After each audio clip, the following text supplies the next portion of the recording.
You know, when most people see a viral music clip, they see a lucky break. But what they don't see is the decade-long chess game that made it all, well, inevitable. What you're witnessing right now isn't a comeback. No, it's a quiet, coordinated acquisition of cultural power. And if you listen closely to the chatter inside the industry, they all confirm it. He hasn't just returned, he's ascended. It's like he's operating from a new center of gravity, and he's pulling the entire music world right into his orbit.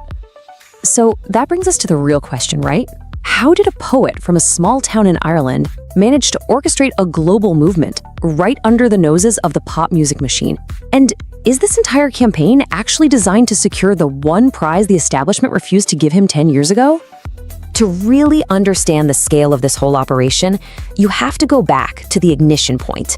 It all happened just a few weeks ago, inside this intimate theater in San Francisco. This was the opening shot. Okay, so the date was February 18th. The target? Sam Smith's sold-out exclusive residency. The room was warm, the energy was high, everyone's defenses were totally down. Then, completely unannounced, a figure just emerges from the wings, and the room, it absolutely detonates. The duet that happened next wasn't just a performance.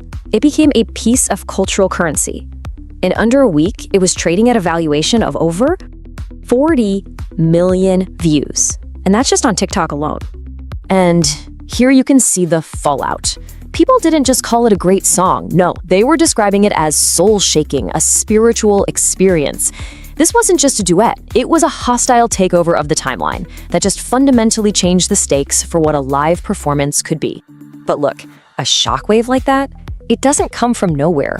It was the result of a strategic ascension, built piece by piece over 10 long years, while the rest of the industry was busy chasing fleeting trends. What's truly remarkable here is the velocity of this climb. Back in 2014, he arrives with a sound that just rattles the establishment. For the next 10 years, he's not just releasing music, he's cultivating a fan base so loyal, they act like a grassroots army. Then, boom, 2024's Too Sweet lays the global groundwork for the 2026 offensive. It's a classic insurgency. And all the while, he was arming himself with lyrics like this. I mean, come on, these aren't just catchy hooks for the radio, they're dense, poetic verses. This is the work of an artist building a lasting dynasty, not just a momentary hit. So let's look at this contrast play. While mainstream pop was, leasing fame one hit at a time, Hozier was quietly acquiring permanent cultural real estate. He wasn't just in the music business, he was in the empire business. And an empire that's built to last needs a moment to reveal its true power. That moment is now. This is the convergence, where that decade of groundwork meets a perfectly timed series of strategic moves. Just look at this timetable. February 1st, a key collaboration. The 13th, he's announced alongside legends like Van Morrison. The 18th, the viral detonation with Sam Smith. And by the 24th, he's headlining a major show in New York City. This isn't a tour schedule, it's a blitzkrieg. So the crucial point here is this. He wasn't just having a viral moment. He was activating a movement, calling in a decade's worth of alliances and goodwill all at the same time. But his personal strategy is being magnified by a much, much larger force. He's not just making waves on his own. He's at the very crest of a cultural tidal wave. Insiders are calling it the Green Wave. It's this recent, explosive, global demand for Irish art and culture. And Hozier, he isn't just part of this phenomenon, he is its leading edge.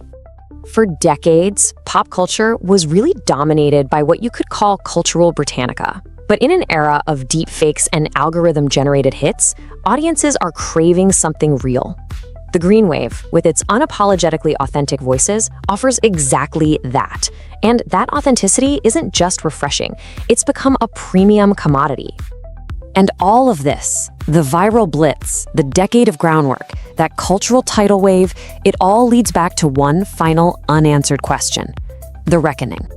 For 10 years, his profoundly literary music has been revered by a fan base that you can really only describe as a congregation. And yet, he has been consistently, almost systematically, overlooked by the industry's highest honor. So after executing a flawless, decade-long cultural takeover, a whole campaign built on lyrical depth and true artistry, What exactly is not Grammy-worthy of Hozier? Thanks for watching Media GenX. If you liked this story, show some love with a like, subscribe for future updates, and share it around. Until the next headline.